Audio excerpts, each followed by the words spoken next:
नमस्कार दोस्तों, स्वागत है आपका हमारे चैनल टेल्स बाय यशु पर। यहाँ पर आपको मिलेंगी अनोखी और रोचक कहानियाँ। अगर आपको हमारी कहानियाँ पसंद आती हैं तो कृपया करके हमारी वीडियो को लाइक करें, इसको अपने दोस्तों के साथ शेयर करें और अगर आप इस चैनल पर नए हैं तो कृपया करके सब्सक्राइब करें। आपका हमारे चैनल पर विजिट करने के लिए बहुत बहुत धन्यवाद। चलिए आज की कहानी का सफर शुरू करते हैं।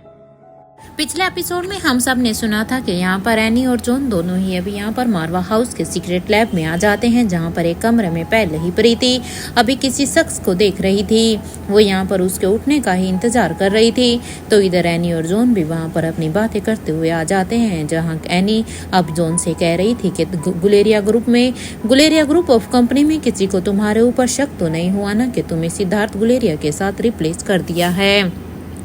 ये दोनों यहाँ पर बात करते हुए अभी उसी रूम में ही चले जाते हैं और ये वहाँ पर अब वो तीनों ही अब उस शख्स को ही देख रहे थे जो वहीं अब प्रीति अब उनसे कहती है, क्या आप मेरी बात को सुन सकते हैं। प्रीति की इस बात पर अब उसे सामने से आवाज आती है, हाँ मैं सुन सकता हूँ। ये सुनकर अब यहाँ पर तीनों ही शख्स अब यहाँ पर जॉन, एनी और प्रीति तीनों ही उसे ही देख रहे थे कि तभी अब उस शख्स की नज़र जब सामने खड़ी हुई अनिका यानी कि एनी पर जाती है तो वो यहाँ पर अब उससे कहता है, अनिका तुम जाओ यहाँ से और हाँ कहीं जाकर छुप जाओ, क्योंकि तुम्हारा इस तरह सबके सामने जाना बिल्कुल भी सेफ नहीं है। क्योंकि मैं नहीं चाहता कि तुम्हारे दुश्मन तुम तक पहुँचे, क्योंकि वो किसी भी हाल में तुम्हारे तुझ तक पहुँच ही रहे होंगे। इसलिए अभी अपने लिए कोई सेफ ढूंढो। अभी जाओ यहाँ से, क्योंकि मैं नहीं चाहता कि तुम्हें किसी भी तरह का कोई भी रिस्क हो। और ये कहते हुए वो यहाँ पर प्रीति की तरफ देखते हैं और अब वो यहाँ पर प्रीति से कहते हैं, ए लड़की देखो, तुम्हें अंदाजा भी नहीं है कि तुम्हारे पीछे कितने लोग पड़े हुए हैं। तुम लोग खतरे में हो, इसलिए तुम लोगों को अपनी जान बचानी चाहिए। अब यहाँ पर उसकी ये वार्निंग सुनकर अब यहाँ पर प्रीति चुप नहीं रहती और अब प्रीति कहती है, क्या आपको अपना नाम पता है? क्या आप कौन हैं? क्या आप मुझे अपना नाम बता सकते हैं? क्योंकि प्रीति ये उसका नाम पूछकर ये श्योर करना चाहती थी कि अभी भी वो यहाँ पर जिस शख्स से बात कर रही थी वो प्रोफेसर वांगापट्टू की पर्सनैलिटी थी या फिर सर जी की, क्योंकि उसकी पर्सनैलिटी यहाँ पर बार बार स्प्लिट हो रही थी।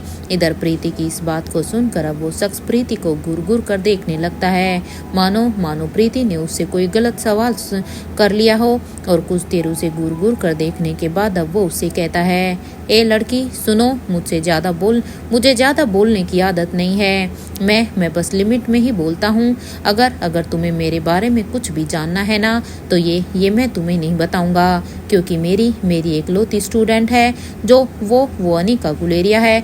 इसलिए अनिका गुलेरिया तुम्हें सब कुछ सच बता देगी कि आखिर मेरा क्या नाम है, क्योंकि मेरी स्टूडेंट के यहाँ होते हुए मुझे तुम्हें कुछ भी बताने की ज़रूरत नहीं है। इसलिए जाओ अभी अनिका से पूछ लो कि मैं कौन हूँ और मेरा नाम क्या है। ये यहाँ पर जैसे ही प्रोफेसर वांगापट्टू ने ये सब कहा तो तीनों ही अब एक दूसरे की तरफ देखने लगते हैं और अब वो समझ जाते हैं कि ये पर्सनैलिटी यहाँ पर प्रोफेसर वांगापट्टू की ही है, ना कि सर जी की। और इधर यहाँ पर प्रोफेसर वांगापट्टू ये कहते हुए ही अब वो अनिका यानी कि एनी को देखकर अब कहते हैं, अनिका तुम मेरी बात समझ रही हो ना? मैं तुमसे क्या कहना चाहता हूँ। अब यहाँ पर एनी जो कि बस प्रोफेसर वांगापट्टू को ही देख रही थी, वो बस बड़े ही ध्यान से उन्हें देख रही थी। लेकिन इससे पहले के यहाँ पर एनी कुछ भी कहती कि तभी अब सभी के कानों में ही एक आवाज़ आती है, पापा आप ठीक हो गए। अब जैसे ही ये आवाज़ सभी के कानों में आई तो वो तीनों के तीनों अब पीछे की तरफ मुड़कर देखते हैं तो इधर प्रोफेसर वांगापट्टू भी अभी उसी डायरेक्शन की तरफ देखते हैं जहाँ से उन्हें ये आवाज़ आई थी। जब सभी यहाँ पर पीछे की तरफ देखते हैं तो वो यहाँ पर देखते हैं कि ये कोई और नहीं बल्कि प्रोफेसर वांगापट्टू का बेटा ही था। और अब वो यहाँ पर अंदर आते हुए कहते हैं, थैंक गॉड के आप ठीक हो गए। सच में मैं आपको बता नहीं सकता हूँ कि आपको इस तरह से ठीक देखकर मैं कितना खुश हूँ। अब यहाँ पर जो कि वो सभी अभी दरवाजे के पास ही देख रहे थे, तो वहीं पर कृष्णन खड़ा हुआ था और उन्होंने देखकर अब यहाँ पर वो तीनों तो कुछ भी नहीं कहते, लेकिन अब प्रोफेसर वांगापटू कहते हैं, अरे अरे बेवकूफ़, मुझे क्या होगा, मैं तो बिल्कुल ठीक हूँ, और वैसे भी मुझे कुछ नहीं होने वाला है। तुम मुझसे ऐसे सवाल क्यों कर रहे हो? और वैसे भी मेरे ख्याल से तुम सभी अभी यहाँ से जाओ। वो क्या है ना कि मुझे अभी अनिका गुलेरिया से कुछ बात करनी है। ये मेरी स्टूडेंट है, तो ये मेरे और इसके बीच की पर्सनल बात है, इसलिए अभी के अभी तुम यहाँ से जाओ।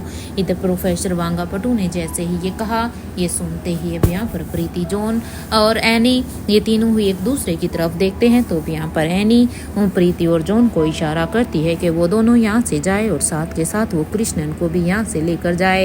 अब एनी का ये इशारा मिलते ही अब प्रीति, जॉन अपने साथ कृष्णन को भी वहाँ से लेकर चले जाते हैं। तो अब यहाँ पर इस कमरे में सिर्फ एनी ही खड़ी थी। एनी जो कि उन सब के जाने के बाद अभी भी प्रोफेसर वांगापटू को ही देख रही थी और अब वो उसके थोड़े से पास जाती है। तो इधर यहाँ पर लंदन में दूसरी तरफ तो यहाँ पर यशपाल अग्रवाल के पैलेस में नताशा जो कि यहाँ पर अभी सबसे ऊपर यहाँ पर इस फ्लोर पर घूम रही थी जहाँ पर 10 कमरे बने हुए थे। वो अभी भी कंफ्यूज थी कि उसे आखिर कौन से कमरे में जाकर यहाँ पर लक्ष्य को ढूंढना चाहिए। अब वो यहाँ पर एक निर्णय लेती है कि वो बारी बारी से सभी कमरों में देखेगी, लेकिन हाँ, उसे अपना ये काम अपनी पूरी तीव्रता के साथ करना होगा, क्योंकि अगर उसने ये काम ज़्यादा जल्दी से नहीं किया तो हो ना हो किसी को उसके ऊपर शक हो जाए, या फिर ऐसा हो सकता है कि पापा ही यहाँ पर आ जाएं, और अगर वो यहाँ पर आए तो उन्हें पूरी तरह से मुझ पर शक हो जाएगा कि मैं यहाँ पर रोहित के लिए यहाँ पर नहीं रुकी हुई हूँ, और मैं नहीं चाहती कि पापा को अभी किसी भी तरह का कोई भी मुझ पर शक हो, क्योंकि अभी तक तो मैंने ना तो लक्ष्य को ढूंढा है और ना ही अभी यहाँ पर राहुल को अभी तक होश आया है। इधर यहाँ पर नताशा बारी बारी से के कमरों को खोल कर देख रही थी। अब उसने यहाँ पर लगभग 9 कमरों को खोल लिया था और अभी लास्ट में यहाँ पर बस एक ही कमरा बचा हुआ था जिसमें उसका देखना बाकी था। अब यहाँ पर जैसे ही नताशा उस कमरे के दरवाजे के पास पहुँचती है तो नताशा अब यहाँ पर अपने एक हाथ को पहले अपने माथे पर लगाकर फिर अब उसे जैसे भगवान को प्रे कर रही हो कि हे भगवान, बस यहाँ पर किसी भी तरह से मुझे लक्ष्य मिल जाए और मैं जल्द से जल्द अनिका का दिया हुआ काम ख़त्म करूं, क्योंकि जितना वक्त बढ़ता जा रहा है मुझे लग रहा है मेरी मुश्किल उतनी ही बढ़ती जा रही है, क्योंकि मुझे भी बस अब यहाँ से जल्द निकलना है। भले ही पापा का नेचर यहाँ पर कितना ही अच्छा क्यों ना हो, लेकिन अब मैं ज़्यादा समय तक और यहाँ पर नहीं रुक सकती। इसलिए यहाँ पर भगवान को प्रे करते हुए वो यहाँ पर भगवान का नाम लेकर उस दरवाजे को खोल देती है। वो यहाँ पर एक बड़ी उम्मीद के साथ इस दरवाजे को खोलती है कि यहाँ पर तो काश लक्ष्य का उसे पता मिल जाए, और ये सोचकर अब वो अपने कदमों को जैसे जैसे अब वो आगे बढ़ाती है तो यहाँ पर वो देखती है कि इस कमरे में यहाँ पर अंधेरा था, बस यहाँ पर हल्की फुल्की ही रोशनी नजर आ रही थी। इधर जब यहाँ पर नताशा इस कमरे में आगे बढ़ रही थी तभी उसके कानों में अब एक आवाज आती है, कौन है वहाँ? देखो जो कोई भी है अपना नाम बताओ, वहाँ पर कौन आया है? इधर जैसे ही नताशा के कानों में ये आवाज़ गई तो ये आवाज़ सुनकर अब नताशा कहती है, ये तो मुझे सच में लक्ष्य की ही आवाज़ लग रही है। क्या सच में लक्ष्य जी यहाँ पर हैं? हे भगवान, बस मेरी उम्मीद ना टूटे, बस काश ये लक्ष्य ही हो। और ये सोचते हुए वो यहाँ पर और भी आगे की तरफ बढ़ जाती है। इधर नताशा जब यहाँ पर आगे बढ़ती है तो वो यहाँ पर देखती है कि जैसे ही वो यहाँ पर आगे बढ़ रही थी तो वो यहाँ पर पूछती है, आप कौन हैं? क्या आप मुझे अपना नाम बता सकते हैं? इधर यहाँ पर नताशा की ये बस बात सुनकर अब यहाँ पर लक्ष्य कहता है, मैं लक्ष्य हूँ। क्या आप बता सकती हैं आप कौन हैं? क्योंकि अब लक्ष्य को जब यहाँ पता चला कि यहाँ पर कोई औरत है, उसने आवाज़ से पहचान लिया था, तो एक पल के लिए उसे भी उम्मीद होती है कि जरूर यहाँ पर आयशा मारवा पहुँच चुकी है, लेकिन अभी उसने अपनी आंखों से नहीं देखा था। तो इधर जब लक्ष्य की आवाज़ यहाँ पर नताशा के कानों में आती है तो अब उसकी तरफ बढ़ते हुए ये भी यहाँ पर नताशा कहती है, बी रिलैक्स लक्ष्य, मैं हूँ। तुम्हें घबराने की ज़रूरत नहीं है, अब मैं आ गई हूँ, अब मैं तुम्हें बचा लूँगी। इधर जैसे ही आवाज़ लक्ष्य ने सुनी तो उसे यहाँ पर एक तरफ से एक शौक लगता है। उसे सच में उम्मीद नहीं थी कि सच में आयशा मारवा यहाँ पर उसके पास आ रही है, और जो उसने अंदाज़ा लगाया था क्या वो सच था। और इधर अब वो यहाँ पर कहता है, आयशा आंटी, क्या सच में आप ही यहाँ पर हैं। इधर लक्ष्य की इस बात पर अब यहाँ पर नताशा कहती है, हाँ मैं बस तुम्हारे पास ही आ रही हूँ। और ये कहते हुए नताशा अब यहाँ पर लक्ष्य के पास पहुँच जाती है। इधर जैसे ही नताशा लक्ष्य के पास पहुंचती है तो उसे देखकर अब लक्ष्य को एक चैन की सांस आती है। लेकिन अभी वो यहाँ पर आयशा मारवा को यहाँ पर देखकर अब वो और भी घबरा जाता है, क्योंकि वो बिल्कुल भी नहीं चाहता था कि यहाँ पर उसकी जान तो खतरे में है ही, लेकिन अगर यहाँ पर उसके दुश्मनों को आयशा मारवा के बारे में पता चल गया तो यहाँ पर उनकी भी जान को खतरा हो सकता है। वो यहाँ पर अपनी जान पर खेलकर उसे बचाने के लिए आई थी। इधर लक्ष्य भी यहाँ पर उसे कहता है, आयशा आंटी, आप यहाँ पर क्यों आई हैं। अरे अगर यहाँ पर किसी को भी संदेह हो गया ना तो मेरे साथ साथ आपको भी यहाँ पर बंदी बनाकर रख दिया जाएगा। इसलिए देखिए, हमारे पास ज़्यादा समय नहीं है। वैसे तो आपको सच कहूँ तो यहाँ पर आना नहीं चाहिए था। इधर लक्ष्य की ये बात सुनकर अब आयशा मारवा कहती है, तुम्हें घबराने की बिल्कुल भी ज़रूरत नहीं है लक्ष्य। मैं बस अभी तुम्हारे हाथ पैरों को खोल देती हूँ।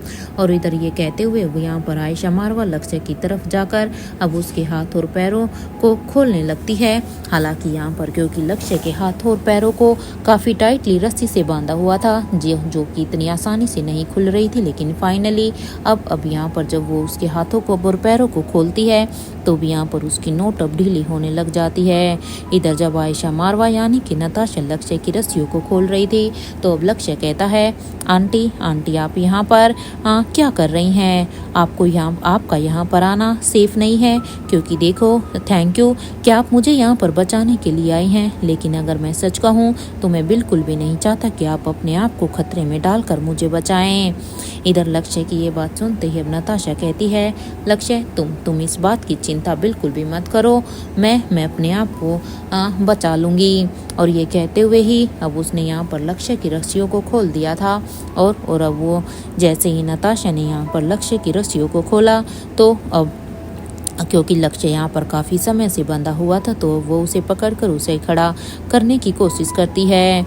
जैसे ही नताशा भी यहाँ पर लक्ष्य को खड़ा करने की कोशिश कर रही थी कि तभी यहाँ पर नताशा के कान में अब एक आवाज़ आती है, इस रूम में आकर तुमने सच में बहुत बड़ी ही गलती कर दी है।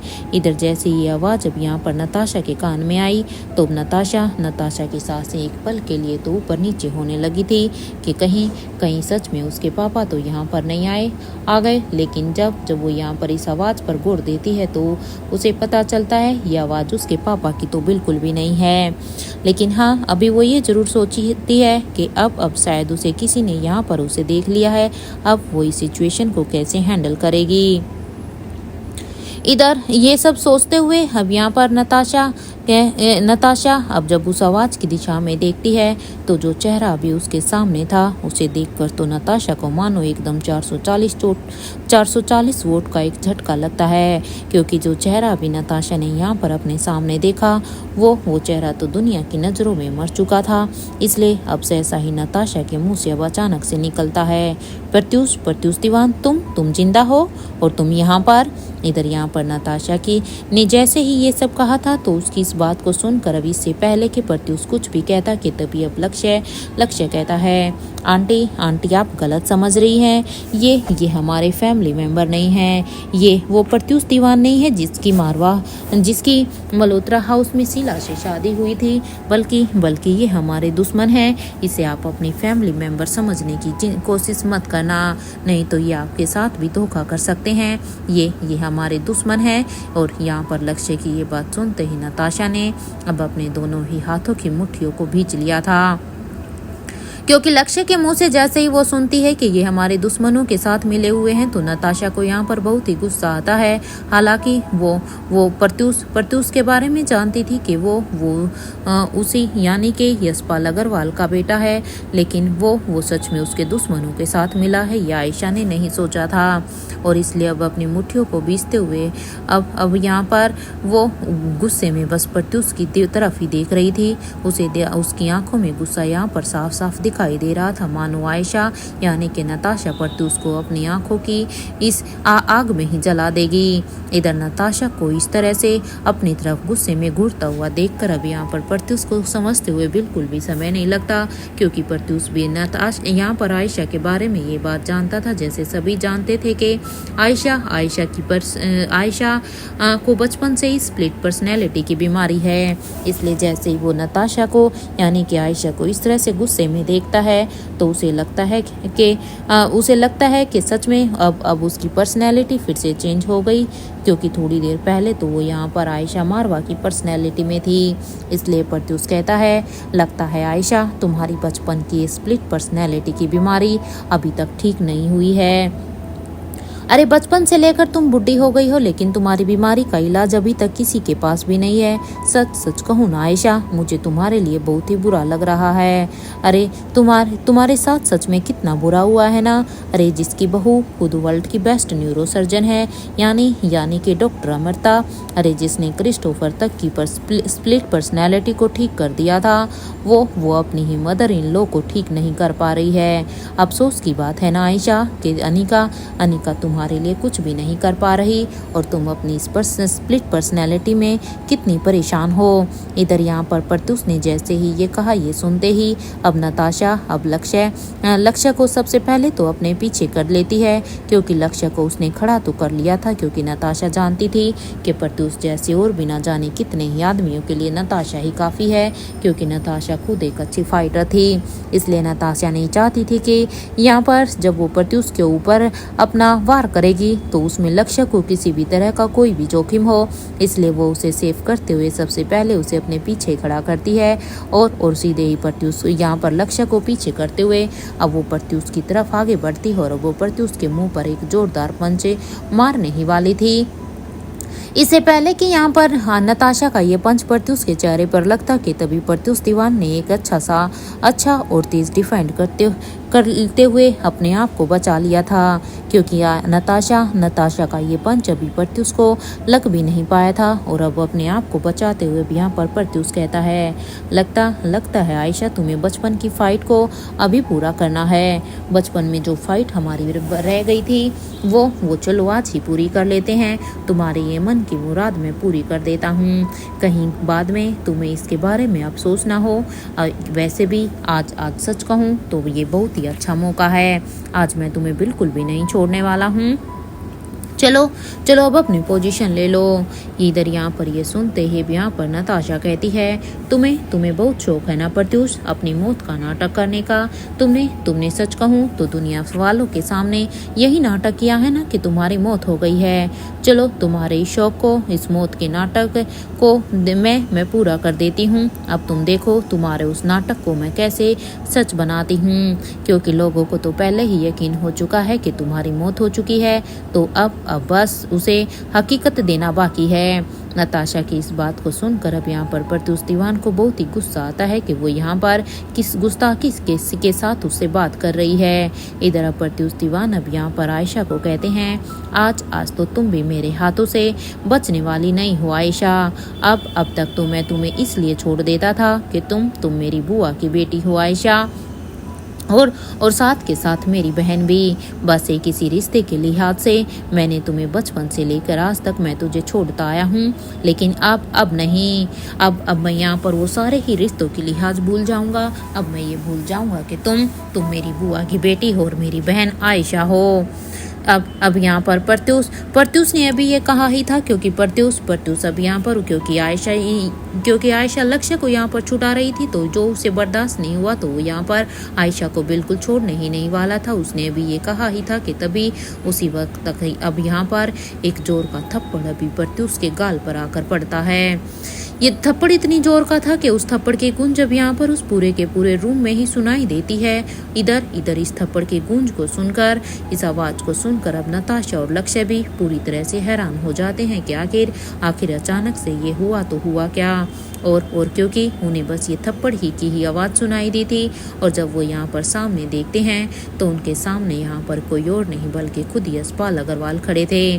क्योंकि यशपाल अग्रवाल भी अभी यहाँ पर इसी कमरे में ही आ जाते हैं जहाँ पर ये तीनों ही थे, जहाँ पर नताशा और प्रत्युष के बीच में एक जंग छिड़ने वाली थी। इधर यहाँ पर यशपाल अग्रवाल को देखकर अब एक पल के लिए तो नताशा घबरा जाती है कि आखिर वो यहाँ पर क्या कर रहे हैं। वो तो राहुल को देखने के लिए गए थे ना, अब क्या होगा। लेकिन यशपाल को उसके ऊपर किसी भी तरह का शक ना हो, इसलिए यहाँ पर इससे पहले यशपाल कुछ भी कहता कि तभी अब यहाँ पर नताशा ही पहले बोलते हुए कहती है, पापा आप यहाँ पर। इधर आयशा की इस बात को सुनकर अब यहाँ पर यशपाल अग्रवाल अब यहाँ पर आयशा की तरफ मुड़ते हैं और कहते हैं, देखा बेटा आपने, हाँ आप अपनी खुद ही अपनी आंखों से देखो। अरे इसकी इतनी उम्र हो गई है लेकिन इसकी बुद्धि बिल्कुल भी नहीं है। अरे उम्र के साथ इसकी बुद्धि बचपन वाले ही रह गई। इसके अंदर सच में कोई भी चेंज नहीं आया, ये बस उम्र से ही बड़ा हुआ है। इसकी इतनी हिम्मत कि वो आयशा यानी कि तुमसे ये सब कहे। हाँ, वो रिश्तों नातों को सबको भूल चुका है। और ये कहते हुए ही अब यहाँ पर यशपाल अग्रवाल अब अपने बेटे की तरफ अब घूर कर देखने लगते हैं। क्योंकि यशपाल अग्रवाल यहाँ पर जिस तरह से देख रहे थे उससे लग रहा था जैसे आयशा अब उन्हें आयशा के मन में जो यशपाल के लिए जो इमेज थी वो बिल्कुल वही रहे। क्योंकि यशपाल अग्रवाल बिल्कुल भी नहीं चाहते थे कि आयशा को किसी भी तरह से उसके ऊपर शक हो कि उसने ही लक्ष्य को यहाँ पर किडनैप करके रखा हुआ था। तो वहीं अब जब वो यहाँ पर यशपाल अग्रवाल प्रत्युष को घूर कर देख रहे थे तो अब नताशा कहती है, पापा 1 मिनट, लेकिन मुझे आपसे पूछना है कि लक्ष्य जी यहाँ पर क्या कर रहे हैं। क्या आप मुझे बता सकते हैं कि लक्ष्य को यहाँ पर क्यों रखा गया है और वो भी इस तरह से बंधक बनाकर।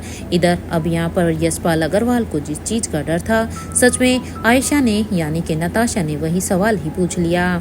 क्योंकि वो बिल्कुल भी नहीं चाहते थे कि उसके बारे में आयशा को कुछ भी पता चले। लेकिन हाँ, अब बात को संभालते हुए अब आयशा की इस बात पर अब यशपाल अग्रवाल कहते हैं, वो बेटा सच में मुझे नहीं पता कि तुम मेरे ऊपर अब यकीन कर भी पाओगी या नहीं।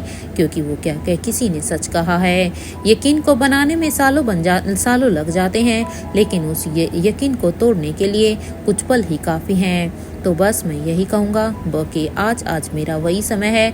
मुझे नहीं लगता कि अब तुम मेरा यकीन कर भी पाओगी या नहीं, लेकिन मैं फिर भी अपनी सफाई में बेटा यही कहूँगा, मेरा यकीन करो। मुझे इस बारे में कुछ भी आइडिया नहीं है कि यहाँ पर लक्ष्य जी यहाँ पर कैसे आए, इन्हें यहाँ पर कौन लेकर आया और इनके साथ ये सब हो रहा था। मुझे इसके बारे में कोई भी आइडिया नहीं है। अगर मुझे पहले पता होता तो मैं लक्ष्य के साथ ऐसा बिल्कुल भी नहीं होने देता। इधर अपने पापा की ये बात सुनते ही यहाँ पर नताशा यानी कि आयशा को थोड़ा सा अजीब तो लगता है कि आखिर उसके पापा ये क्या कह रहे हैं। क्योंकि लक्ष्य के साथ तो यहाँ पर सब कुछ उनके पैलेस में ही हो रहा था और उनके पैलेस में इतना कुछ हो रहा है और उन्हें इसके बारे में पता नहीं। लेकिन अब वो यहाँ पर इसके बारे में उनसे कोई भी बहस नहीं करना चाहती थी और ना ही वो ये दिखाना चाहती थी कि उनका भरोसा अब टूट चुका है। लेकिन अब वो यहाँ पर अब वो कुछ कहती नहीं है। इधर कुछ यहाँ पर चारों तरफ से सब एक पल के लिए खामोश हो गए थे।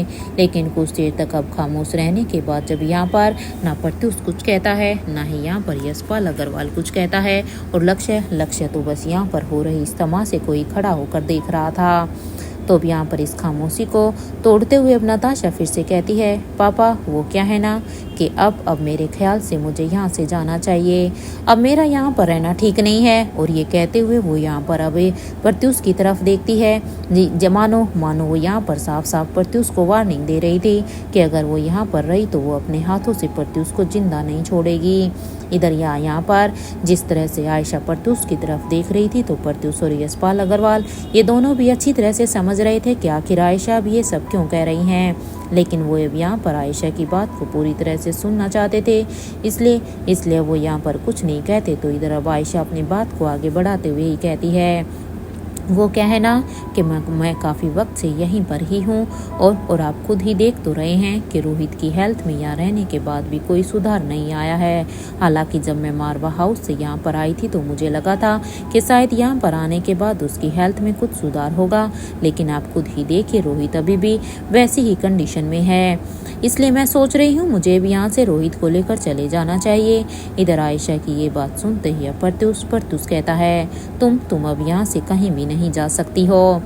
क्योंकि प्रत्युष जैसे ही अब आयशा की इस बात को सुनता है तो प्रत्युष को लगता है कि ऐसे तो बाजी उसके हाथ से निकल जाएगी, क्योंकि अब रोहित, लक्ष्य और आयशा ये तीनों ये भी यहाँ पर उसके पैलेस में हैं और इससे ज़्यादा अच्छा उनके पास आ ही नहीं सकता, क्योंकि इन तीनों को किडनैप करने के बाद वो अनिका को अच्छी तरह से ब्लैकमेल कर सकते थे नेत्रा को छुड़वाने के लिए, अगर नेत्रा उसके पास है तो।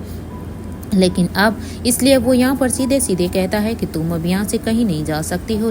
इधर प्रत्युष ने ये कहा ही था कि तभी अब यहाँ पर नताशा बिना डरे हुए ही कहती है तुम होते कौन हो मुझे रोकने वाले? क्या सच में तुम्हें लगता है कि तुम मुझे इस तरह से रोकोगे और तुम्हारे रोकने से मैं यहाँ पर रुक जाऊंगी? मैं तुम जैसे के मुँह ही नहीं लगना चाहती, और हाँ खबरदार अगर मुझे रोकने की कोशिश भी की तो। इधर आयशा ने यहाँ पर गुस्से से प्रत्युष की तरफ देखकर ये कहा ही था कि यहाँ पर बात को संभालते हुए उसकी इस बात पर अभी यशपाल अग्रवाल कहते हैं बेटा आप क्यों इसके मुंह लग रही हैं? आप इसकी बात पर ध्यान ही मत दो। ये तो है ही ऐसा, मैंने अभी थोड़ी देर पहले ही कहा है ना कि इसका दिमाग डेवलप ही नहीं हुआ है। ये आपका ही घर है, मैं तो अभी भी ये कहूँगा, क्योंकि ये आपका घर है तो आप जब चाहें यहाँ पर आ सकती हैं, आप यहाँ पर आकर रुक सकती हैं और जब चाहें आप यहाँ से जा सकती है। मैं आपको बिल्कुल भी नहीं रोकूंगा।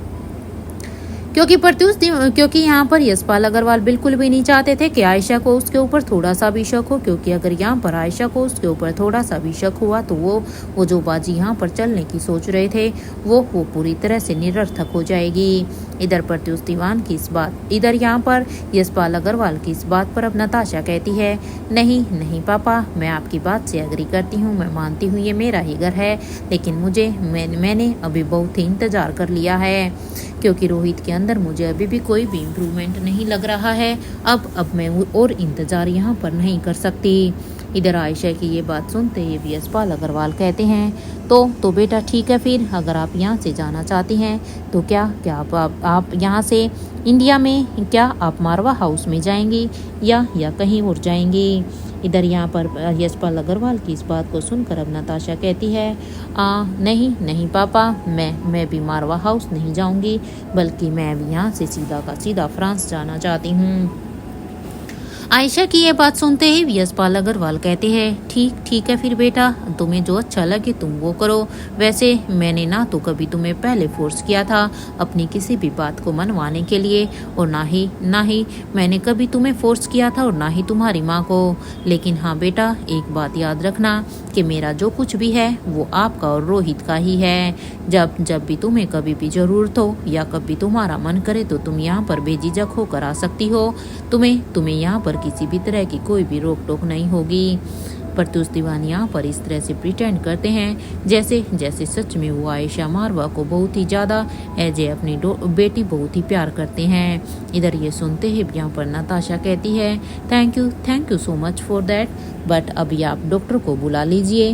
वो क्या है ना कि देखिए लक्ष्य को थोड़ी बहुत चोटें आ रखी हैं, वो लक्ष्य की चोट को ट्रीट कर देंगे। फिर हम यहाँ से जाते हैं। आयशा की इस बात को सुनकर अब यशपाल अग्रवाल कहते हैं बेटा देखो, अब वो आप ऐसा करो, आप खुद ही लक्ष्य जी को लेकर मेडिकल फ्लोर पर चली जाइए, वहाँ पर हमारी डॉक्टर की टीम पहले से ही है। इसके बाद वो लक्ष्य जी को देख लेंगे। और इधर वो यहाँ पर आयशा को ये सब कहने के बाद अब अपना झूठा ड्रामा करते हुए अब लक्ष्य की तरफ देखते हैं, और लक्ष्य को देखकर अब यशपाल अग्रवाल कहते हैं सॉरी बेटा, वो क्या है ना कि अपने बेटे बेटे की तरफ से मैं आपसे माफ़ी मांगता हूँ। मुझे बिल्कुल भी अंदाज़ा भी नहीं था कि आपके साथ यहाँ पर इतना कुछ गलत हो रहा है। मेरे बेटे ने ये जो कुछ भी किया है वो मेरे पीछे से किया है। मुझे इसके बारे में कुछ भी नहीं पता था।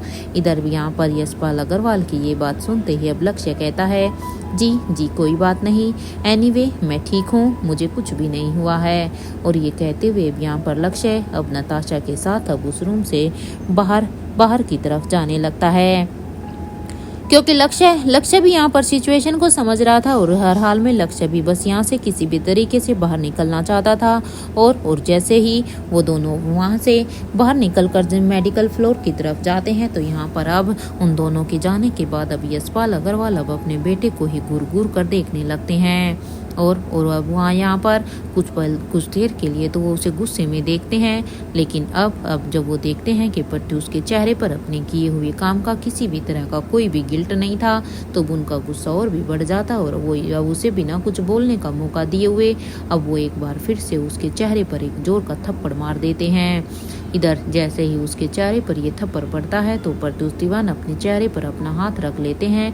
तो इधर अब यहाँ पर अब यशपाल अग्रवाल कहते हैं, एकदम यूजलेस हो तुम। मैं तुम्हारे बारे में जो सोचता हूँ वो बिल्कुल सही है। तुम किसी भी काम के नहीं हो। अरे एक काम भी ठीक से नहीं कर सकते हो।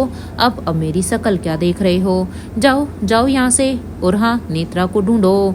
मुझे तो सच में ये समझ में ही नहीं आता है कि आखिर वो नेत्रा कहाँ मर गई है। अरे 6 महीने हो गए हैं, इतना समय तो उसे कभी भी नहीं लगा। और ये कहते हुए ही यशपाल अग्रवाल अब वहाँ से जाने लगते हैं, क्योंकि उन्हें अपने बेटे के ऊपर बहुत ही गुस्सा आ रहा था कि उन्होंने जब लक्ष्य को वो यहाँ पर किडनैप कर लेकर आए थे तो उसे अच्छे से उसे किडनैप करके रखना चाहिए था। भला आयशा इस तरह से कैसे लक्ष्य तक पहुँच गई? अगर आयशा यहाँ पर लक्ष्य तक पहुँची है तो ये उसके बेटे की ही लापरवाही है और इसी बात का गुस्सा उसे अभी तक था। तो वहीं अपने पापा को इस तरह से गुस्से में जाता हुआ देखकर अब प्रत्युष दीवान अब यहाँ पर कहता है, मुझे तो समझ में ही नहीं आता है कि पापा सच में इतनी बड़ी बेवकूफ़ी कैसे कर सकते हैं।